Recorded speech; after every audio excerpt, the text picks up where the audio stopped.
So the new topic for today's students is the growth model.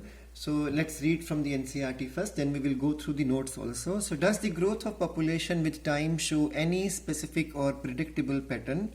So the reality is, but there cannot be a fixed type of pattern. It all depends upon the factors, it depends upon the resources and the environmental conditions. So, but yes, we can learn that if a particular type of patterns or factors are there, then what could be the pattern? Then we can predict the pattern there. So we have been concerned about the unbridled human population growth. Human population is growing without any check. The problem created by it in our country, and is therefore natural for us to be curious if different animal populations in nature behave the same way, or they show some restrictions or restraints on the population growth. So perhaps we can learn a lesson or two from the nature on how to control the population growth. So there are two types of growth models possible. First one is called as the exponential growth, and this growth model is only applicable if the resources present are unlimited. So the resources, when we say resource, basically the resource for a living organisms are food and space. So when the food and space resources are availability is the obviously the essential most for uncontrolled growth or exponential growth of the population, which is called here as unimpeded growth of population. Ideal situation. So what is the ideal situation? When resources are unlimited, but the reality, please remember that nature never provides unlimited resources. So when we consider ideally and resources available in a habitat are unlimited, then what will happen? Each species and each individual in the population of that particular species will have the ability to raise the population by reproduction, because all of them are getting food and space. So all of them will be healthy. So in that case, every individual of the population of that particular species will participate in reproduction. So finally what will happen? There will be an increase in the population. So let's read from the book. So when resources in the habitat are unlimited, each species has the ability to realize fully its innate potential. That means inbuilt potential. That means the tendency to increase population, to grow in number, and this was observed even by Darwin while developing his theory of natural selection.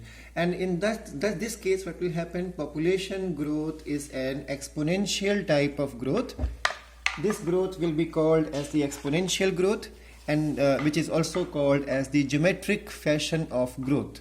If an population of size n with the birth rate, remember birth rate means per capita birth, that means the natality, and the is represented as small b, and the death rate, again it is the per capita death rate, is designated as d. So when you represent this death rate and birth rate as b, d and b, and then the increase or decrease in the n during the unit time will be, so dn by dt is equal to b minus d into n.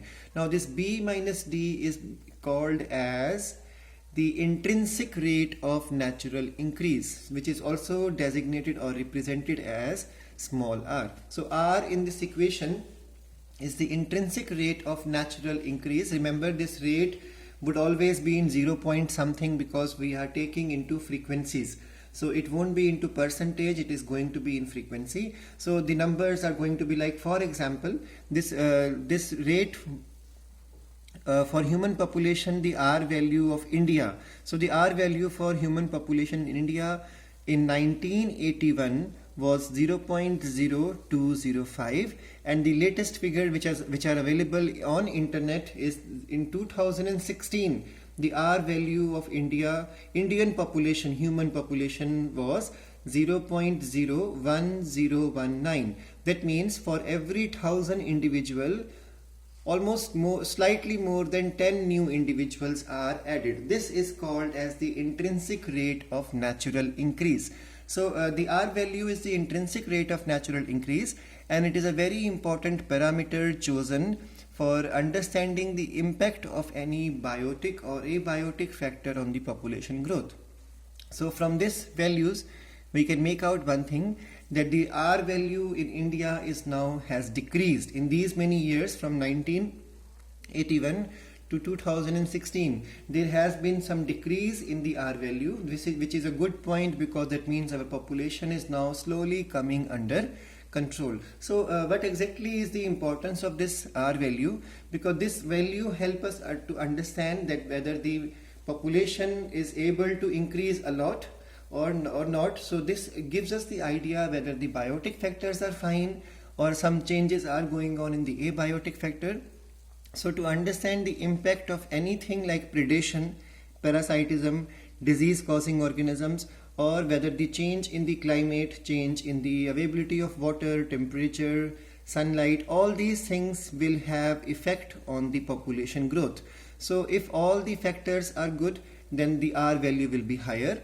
If this number is coming down, that means there is something wrong with the environment. Environment means it could be biotic factor or abiotic factor. So this change in the factor is causing a negative effect on the population growth or is having a positive effect on the population growth. In the case of human, we all know, because we are overpopulated. So because of that, government and non-governmental organizations, they have started campaigning, and because of that, people are now given a mass education regarding control of the population. That's why the numbers of R value has come down in these many years.